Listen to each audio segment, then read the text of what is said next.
कारण पुरंदर उपसाच्या बाबतीत बोललं जातं किंवा गुंजवणीच्या पाण्याविषयी बोललं जातं, पण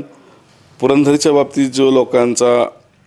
ही आहे रोष आहे त्याचं कारण असं आहे की पुरंदर उपसाच्या पाण्याचं नियोजन व्यवस्थित होत नाही आणि पुरंदर उपसाच्या पाण्याचं नियोजन व्यवस्थित न केल्यामुळं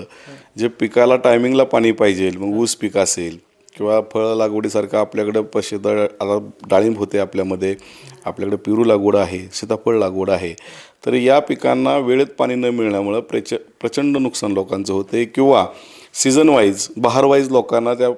पिकाचं नियोजन करता येत नाही. बाजारभावाचे काही प्रश्न असे उमेदवारांकडून किंवा तुमच्याकडून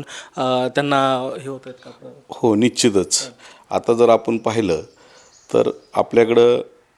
कांदा लागवड भरपूर असते, त्याच्यानंतर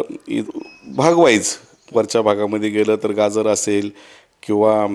सीताफळ असेल, पण आता आज प्रामुख्याने बरेच शेतकरी आपल्या पुरंदरमध्ये